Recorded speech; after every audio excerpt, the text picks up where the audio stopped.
It all started with three light knocks on our door. Tap, tap, tap.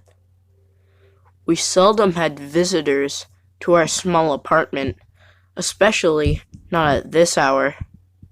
"Are we expecting someone?" my wife asked. "No," I said, as I got up from our living room couch. I walked a few feet to our front door and looked through the peephole. I saw a child with sad eyes standing in the cold. I swung our door open to greet the little girl. Her hair was light blonde, lighter than my wife's shade of dirty blonde, anyway. What struck me most were her eyes. There were no color in them. It wasn't that they were dark brown, either. They were dilated pupils with no surrounding iris, two gaping black holes pushing at the edges of the whites in her eyes. My wife rushed to the door. "Call the police," she said. "And you come in here now." She patted the little girl's back and beckoned her into our apartment. My wife bombarded her with questions. "Are you lost? Where are your parents? Do you have their phone number? Why are you alone?" The little girl didn't vocally respond to any of the questions. She either shook her head or nodded it if it was a yes or no question. If not, she would just stare at my wife dumbfoundedly. "Let me get you some hot chocolate." My wife scrambled to a little kitchen and boiled some water over the stove. She was orphaned at a young age, so I knew she was trying her best to comfort this lost little girl. I got on the phone with the 911 operator and explained the situation. Despite the late hour, they immediately sent help. They arrived, asked us a few questions, and quickly escorted the girl out. She turned around and gave an innocent wave goodbye to my wife. "Thank you," she said, holding her hot chocolate in her hand. As I closed the door, I could see tears swelling in my wife's eyes. There were conflict in those tears. "What's wrong?" I asked. "I feel sorry for her," she said. "The foster system sucks." "Maybe they'll find her parents," I suggested. My wife just shook her head, and that night I could feel our bed shake to her sobs. I turned over in the sheets and rubbed her back. She was on her side with her back toward me to hide the fact that she was crying, a habit I was familiar with. Things were better the next night as my wife and I cuddled on our living room couch, but the same three knocks from the night before came again. Tap, tap, tap. My wife rushed to the door and opened it to see the same little girl. She bent down and wrapped her arms around her, lifting her off the hard cement and onto our soft carpet of our living room. The girl giggled as she was lifted through the air. I'll admit I panicked at that moment. A lost child being found at some stranger's house 2 nights in a row. I reached for my phone, but my wife whipped her face at me and said, "That can wait till morning." "Are you crazy?"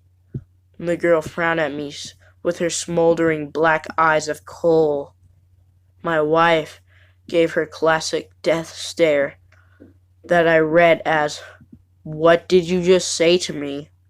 So I threw my hands up and said, "All right, I'll call first thing tomorrow." I grabbed some blankets and a pillow from our closet to set up a makeshift bed on our couch. My wife made another cup of hot chocolate for the girl. Then she pulled up a children's story on her phone and started reading it to the girl on the couch. She was delighted and fell asleep. My wife and I tiptoed to our room and slipped into bed as quietly as possible. She scrunched up close to me and we embraced tightly. Her head rested in the crevice of my neck. "Do you think the police lost the girl?" I asked her. She stayed still, speaking into my neck. She said they took her home last night, but she got lost again. Wait, she talked? She hadn't said a word to me. She told me when I was reading. She started her rhythm of heavy breathing that I heard every night as she slept, not minding the warmth of our combined body heat. I dozed off soon after. I awoke early that morning to an empty space in the bed. I stumbled into the kitchen in my usual way, eyes still half asleep, and poured myself some water. My wife was laying on the ground in front of our couch. She slept on her side, facing toward the girl as if she had been watching her sleep. I stepped outside to make a phone call to the police. After finishing the call, I was surprised when I turned around and saw my wife standing in the open doorway. She held the little girl in her arms and sighed at me. "What?" I asked. She walked back into the house, and I followed her in. I tried getting her attention, but both of them gave me the cold shoulder until the police showed up. They were frazzled this time, apologizing to us as they tried to beckon the girl to leave with them again. This time, the girl went kicking and screaming. My wife held her hand over her mouth and cried as she watched the police drag her out of our apartment. I got home from work that night and received one more dreadful greetings I've ever received from my wife. "Oh, you're back," she said. She wasn't sad like the night before. She was pissed. I tried opening conversations with her, but to no avail. She glued her eyes to the floor or her phone the entire evening. When bedtime came around, she shooed me into our bedroom while she curled up on the couch. Like the previous night, I woke up early to an empty space where my wife normally slept. Only now, my wife was standing as a shadowy silhouette at the foot of our bed. I couldn't quite see her face in the darkness, but I felt intensity from her eyes pin my shoulders to the bed. "Honey," I said in a weak, groggy morning voice. "You let them take her," she said. "What?" I said sharply. "She's a lost child. She doesn't belong with us." "You let them take her." She lowered her hand from behind her back down to her side, and I saw our largest kitchen knife held tightly in her clenched fist. I jolted over in bed and flipped on the light switch. My wife reacted to the light and dropped the knife. Her eyes squinted, and she fluttered them as she does when she wakes up. "What happened?" she said as she stood there. "Careful," I pointed to the knife on the ground. "Don't step on it." She picked it up in confusion, eyes now wide awake. "Why is this here?"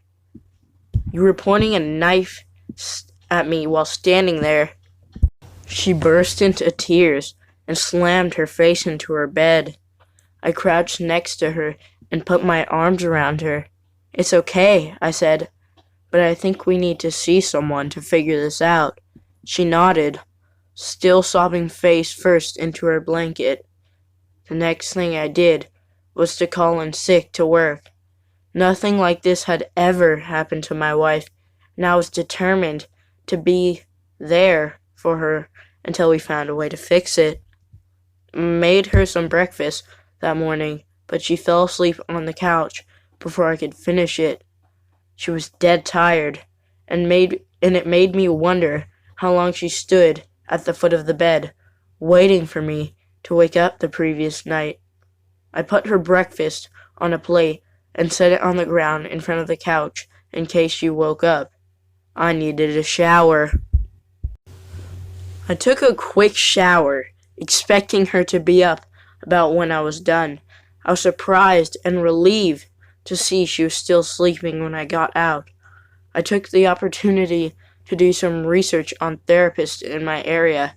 I called a few, and the soonest we could be seen by someone was 2 days. But one office mentioned that we could walk in any time if it was an emergency. Seeing my wife lie in peaceful sleep on the couch, I naively thought it could wait. She woke up late in the afternoon. The breakfast plate I made had since gone cold, so I dumped it and started making a light dinner of chicken and rice. It was hard to go wrong with chicken and rice, and I knew it was one of my wife's favorite dishes, at least out of the dishes I could make. "Morning, honey," I said. "Want some food?" She ignored me completely and robotically rose from the couch. She grabbed the car keys and was out the door before I could say a word in protest. "The hell," I said out loud. I turned the stove off and ran to my room to get some socks on. I threw shoes on right after and hobbled on outside. I saw her back out of our parking spot and slam the gas, propelling the car forward. Smoke rose from the tires and sped out of our complex and toward the highway. I went back inside of our apartment and tore my phone out of my pocket. I called her, and I heard her phone vibrating between couch cushions. I growled to myself and went to pick it up. I ended the call from her phone, and her screen changed to a low-quality colored photo of a little girl. It was that girl, the one that kept showing up at our door, except her eyes weren't black. They were green, like my wife's. She stood alone, staring at me as if I was a stranger. It occurred to me that I never had actually seen a photo of my wife as a child. She always said that her parents never cared enough to take any photos before they abandoned her. I put her phone down and tried to think of where she would have driven off to, but I lost my train of thought when I heard 3 faint knocks at my door. Tap, tap, tap. It was her, the little girl with black-colored eyes. What did she want? She already turned my wife against me, and in all the time she spent in our apartment, she never showed a bit of interest in me. She only cared for my wife. My wife. God only knows where she went off to. She just drove away just moments before the knock came to the door, leaving her phone, wallet, shoes, and everything else here in the apartment. She couldn't have gone far with no money on her, right? I picked her phone up and looked again at the picture she left open on her screen, a picture of her as a child. I brought my eye to the peephole of my door and saw the black-eyed girl outside. Her gaze was fixed straight ahead, and I feared she could see right through the thin veil of my door. I compared the picture of my wife to the girl outside, looking back and forth. It was her. She was my wife as a child, or it looked exactly like her anyway. Same face, same bright blonde hair, same size. The only difference was the eye color.